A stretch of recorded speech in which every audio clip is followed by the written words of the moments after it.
రాజకీయ స్వరూపం ఒక్కసారిగా మారిపోయింది. 9.5 ఏళ్లు అప్రతిహతంగా ఏలిన ఉద్యమ పార్టీ బీఆర్ఎస్ ఒక్క దెబ్బకు కనుమరుగయ్యే పరిస్థితి వెళ్లిపోయింది. ఓట్ షేర్ దారుణంగా పడిపోయింది. పార్లమెంట్ ఎన్నికల్లో బీఆర్ఎస్ కు 16.70%, బీజేపీకి 35.01%, కాంగ్రెస్ కు 40.11% ఓట్లు పోలయ్యాయి. దీంతో రానున్న రోజుల్లో తెలంగాణలో బీజేపీ, కాంగ్రెస్లు మాత్రమే ఉంటాయని, బీఆర్ఎస్ ఉనికి ఉండదని రాజకీయ విశ్లేషకులు చెబుతున్నారు.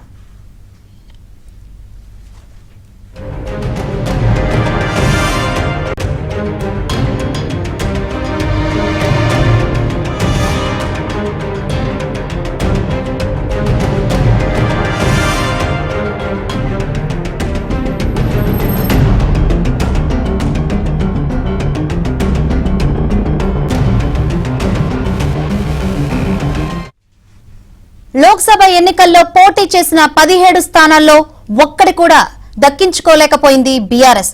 14 స్థానాల్లో బీఆర్ఎస్ అభ్యర్థులు 3వ స్థానంలో నిలిచారు. ఖమ్మం, మహబూబాబాద్ పార్లమెంటు స్థానాల్లో మాత్రమే 2వ స్థానంలో నిలిచిన బీఆర్ఎస్ హైదరాబాద్ లో 4వ స్థానానికి పడిపోయింది. ఉద్యమ పార్టీగా అధికారంలోకి వచ్చిన బీఆర్ఎస్ పార్లమెంటు ఎన్నికల్లో చతికిలబడింది. ఈ నేపథ్యంలో భవిష్యత్తులో బీఆర్ఎస్ ఉనికే లేకుండా పోతుందని కాంగ్రెస్, బీజేపీ నేతలు విమర్శలు గుప్పిస్తున్నారు.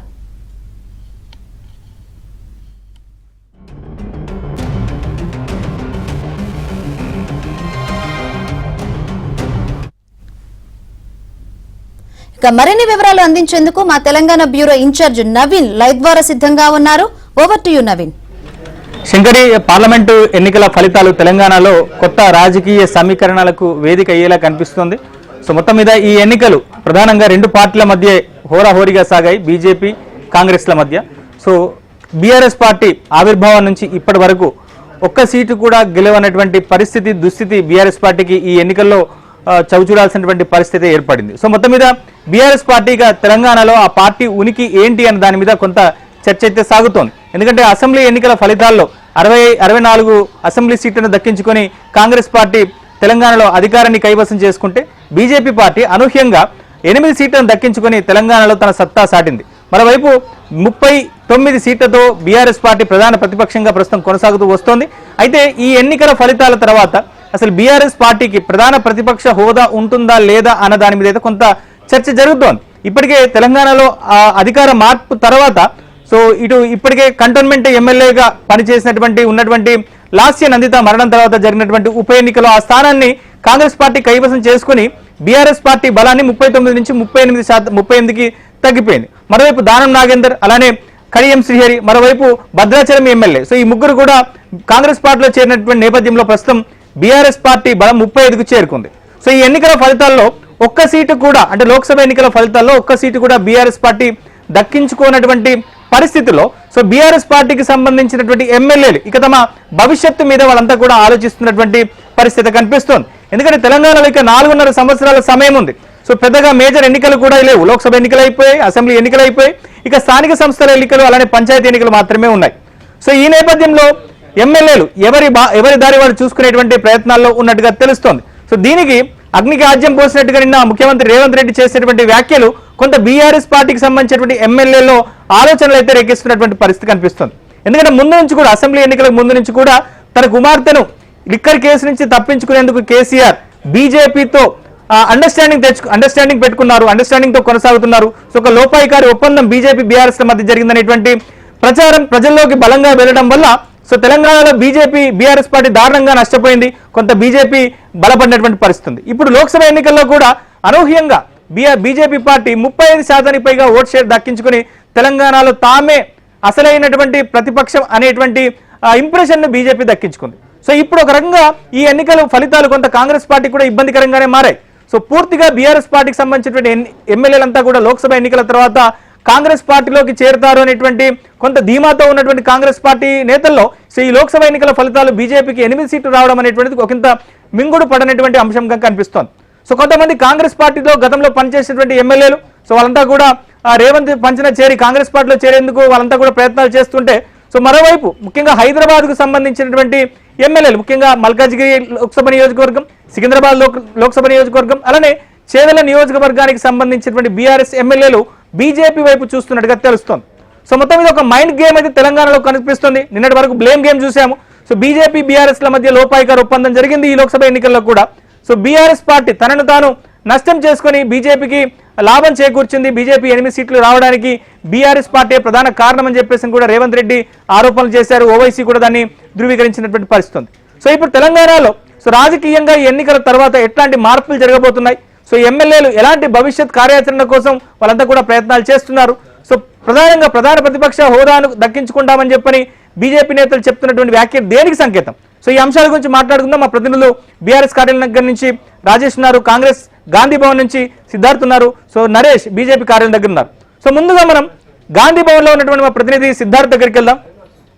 సిద్ధార్థ్, ఒక రకంగా ఈ ఎన్నికలు కాంగ్రెస్ పార్టీకి రేవంత్ రెడ్డి చెప్పినట్టుగానే ఒక ఉగాది పచ్చడిలాగానే కనిపిస్తోంది. ఎందుకంటే తన పాలనకు రిఫరెండం అని చెప్పుకున్నటువంటి రేవంత్ ఈ ఎన్నికల్లో సక్సెస్ అయ్యారు. సో అసెంబ్లీ ఎన్నికలతో పోలిస్తే రేవంత్ రెడ్డి 0.71% ఓట్ల షేర్ను కూడా దక్కించుకున్నారు. కానీ ఆయన ప్రాతినిధ్యం వహిస్తున్నటువంటి సిట్టింగ్ సీట్గా ఉన్నటువంటి మల్కాజ్గిరిని పోగొట్టుకున్నారు. మరోవైపు సొంత జిల్లాలో కూడా కాంగ్రెస్ పార్టీ అభ్యర్థి ఓడిపోయాడు. మరోవైపు 14 సీట్లు దక్కించుకుంటామన్నటువంటి రేవంత్ రెడ్డి కేవలం తన పార్టీని 8 సీట్లకే పరిమితం చేసుకున్నారు. కాంగ్రెస్ బీఆర్ఎస్ పార్టీకి సంబంధించినటువంటి ఎమ్మెల్యేలు పెద్ద సంఖ్యలో కాంగ్రెస్ లో చేరతారని చెప్పి మొన్నటి వరకు మాట్లాడినటువంటి నేతలు ఇప్పుడు ఎందుకు కొంత సైలెంట్ గా అయినట్టుగా కనిపిస్తోంది. సో కారణం ఏంటి? నిన్న రేవంత్ రెడ్డి వ్యాఖ్యలతో కొంత బీఆర్ఎస్ పార్టీకి సంబంధించిన నేతలు కొంత అంతర్మదనం మొదలైనట్టుగా మనం చెప్పుకోవచ్చా? కాంగ్రెస్ పార్టీ టార్గెట్ 14గా పార్లమెంట్ ఎన్నికల్లోకి వెళ్ళింది, కానీ 8 సీట్లు మాత్రమే వచ్చాయి. దీనిపై కాంగ్రెస్ పార్టీ రివ్యూ చేసుకుంది. ఎక్కడ తప్పిటడుగులు వేసాము, ఏం జరిగింది, ఎందుకు 8కే పరిమితమయ్యామని ఒక మేధోమథనం చేసింది. కంప్లీట్గా ఈ ఎన్నికల ఫలితాలపై కాంగ్రెస్ పార్టీ చాలా సంతోషంగా ఉన్నట్టు తెలుస్తూ ఉంది. ఎందుకంటే తాను అనుకున్నటువంటి టార్గెట్, ముఖ్యంగా బీఆర్ఎస్ పార్టీకి ఒక్క సీటు కూడా రాకుండా చేస్తామని రేవంత్ రెడ్డి శపథం చేశారు. ఆ శపథాన్ని అచీవ్ చేశారు. దాంతోపాటుగా వాళ్ళ ఓటు బ్యాంకును కూడా పెంచుకున్నారు. దాంతోపాటుగా 6 నెలల్లోనే ఈ ఎన్నికలు మాకు రెఫరెండం, ఈ 100 రోజుల పాలనకు రెఫరెండం అని ఎన్నికల్లోకి వెళ్ళారు. వాళ్ళు అనుకున్నట్టే వాళ్ళు గతంలో అసెంబ్లీ ఎన్నికల్లో సాధించినటువంటి ఓట్ల కంటే ఎక్కువ శాతం ఓట్లు తీసుకొచ్చుకున్నారు. కాబట్టి ప్రజలందరూ తమకు మద్దతుగా ఉన్నారని రేవంత్ రెడ్డి చెప్పారు. ఈ ఎన్నికల ఫలితాలను తాను పిసిసి ప్రెసిడెంట్గా ఉన్నటువంటి నేపథ్యంలో ఈ సక్సెస్కి తానే కారణం, ఓటమికి తానే కారణం అనే ఒక స్టేట్మెంట్ కూడా ఇచ్చారు. ఇక దాంతోపాటుగా భవిష్యత్తులో ఏమేమి చేయాలనే అంశానికి సంబంధించి కూడా కాంగ్రెస్ పార్టీ ఒక మేధోమథన చర్చ చేసింది. ఎందుకంటే ఇటు బీజేపీకి కూడా 8 సీట్లు వచ్చినటువంటి నేపథ్యంలో మొన్నటి వరకు ఈ పార్లమెంట్ ఎన్నికల తర్వాత కాంగ్రెస్ పార్టీలోకి వద్దామనుకున్నటువంటి బీఆర్ఎస్ ఎమ్మెల్యేలు ఒక చర్చనైతే చేస్తున్నారు. ఇటు బీఆర్ఎస్ అటు బీజేపీకి వెళ్ళాలా లేదంటే కాంగ్రెస్కి వెళ్ళాలా అనే అంశానికి సంబంధించి ఒక కన్ఫ్యూజన్ అయితే క్రియేట్ అయింది. ఈ కన్ఫ్యూజన్కి సంబంధించి రేవంత్ రెడ్డి నిన్న ఒక కీలకమైన వ్యాఖ్య చేశారు. బీఆర్ఎస్ ఎమ్మెల్యేల ఆత్మగౌరవాన్ని కేసీఆర్ బీజేపీకి తాకట్టు పెట్టారు. మొన్న జరిగినటువంటి ఎన్నికల్లో అవయవ దానం చేసి ఆత్మ బలిదానం చేశారు. కాబట్టి ఆత్మ ప్రబోధానుసారం బీఆర్ఎస్ ఎమ్మెల్యేలు వాళ్ళ నిర్ణయాన్ని తీసుకోవాలని రేవంత్ రెడ్డి స్పష్టం చేశారు. దాని అర్థం వీళ్ళు ఇంకా ఎన్ని రోజులు బీఆర్ఎస్లో ఉన్నా వాళ్ళకు ఒరిగేది ఏమీ లేదు. కాబట్టి వాళ్ళు వేరే పార్టీలోకి వెళ్ళాలి. వారు వేరే పార్టీలోకి వెళ్ళేటువంటి సమయంలో ఏ పార్టీకి వెళ్తే వాళ్ళ రాజకీయ ఫ్యూచర్ బాగుంటుంది అనే అంశానికి సంబంధించి ఒక కీలకమైన వ్యాఖ్య చేశారు. ఇక 20 సంవత్సరాల క్రితం రాజశేఖర్ రెడ్డి కూడా ఇదే అంశాన్ని ఆత్మ ప్రబోధానుసారం తమ నిర్ణయాన్ని తీసుకోవాల్సిందిగా అప్పుడున్నటువంటి టీఆర్ఎస్ ఎమ్మెల్యేలకు సూచించారు.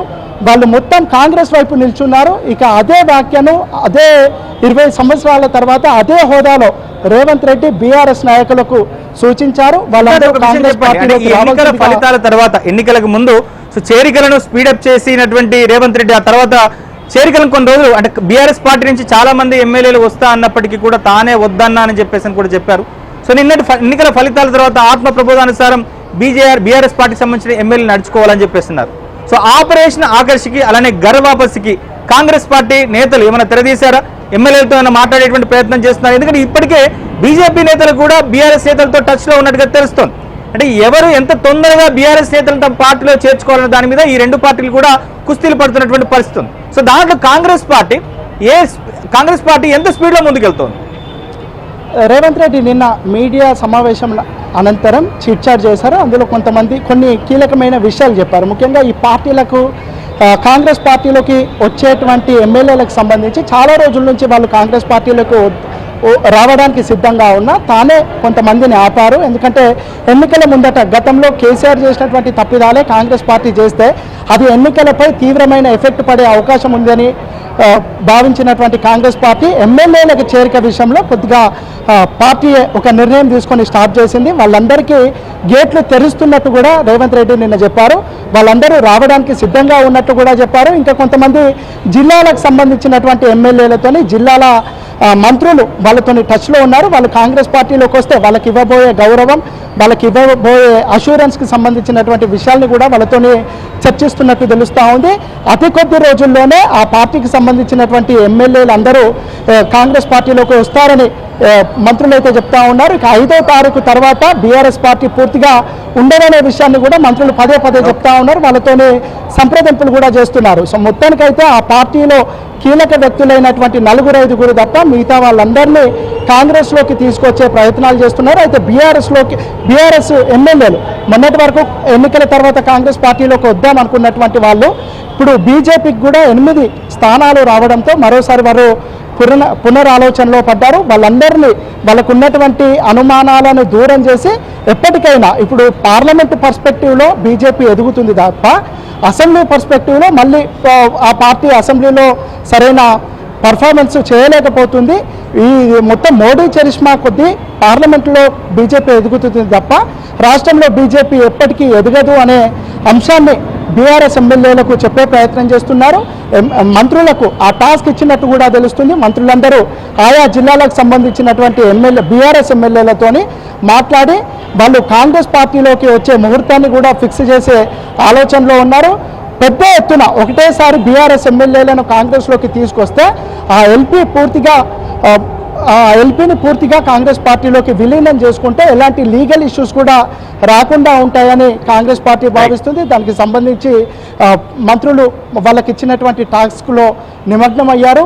అతి తొందరలోనే బీఆర్ఎస్ పార్టీకి సంబంధించినటువంటి కీలకమైన ఎమ్మెల్యేలు పెద్ద సంఖ్యలో కాంగ్రెస్ పార్టీలోకి వచ్చే అవకాశం ఉంది. సో మొత్తం మీద కాంగ్రెస్ పార్టీ నిన్న ఎన్నికల ఫలితాల తర్వాత ఆపరేషన్ ఆకర్ష్ ప్రక్రియను మరింత స్పీడప్ చేయాలనేటువంటి ఆలోచనతో ఉన్నట్టుగా తెలుస్తుంది. మరోవైపు ఈ దిశలోనే బీఆర్ఎస్ ఎమ్మెల్యేలను అట్రాక్ట్ చేసే విధంగా కేసీఆర్ మీద తీవ్రమైనటువంటి వ్యాఖ్యలు చేసినటువంటి రేవంత్ రెడ్డి ఆత్మ ప్రబోధానుసారం నడుచుకోవాలని చెప్పేసి కూడా ఎమ్మెల్యేలకు బీఆర్ఎస్ పార్టీ ఎమ్మెల్యేలకు రిక్వెస్ట్ చేసేటువంటి పరిస్థితి కనిపిస్తుంది. ఓవైపు వాళ్ళని కన్విన్స్ చేస్తూనే మరోవైపు రానున్నటువంటి రోజుల్లో తెలంగాణలో క్యాబినెట్ విస్తరణ కూడా ఉండబోతుంది.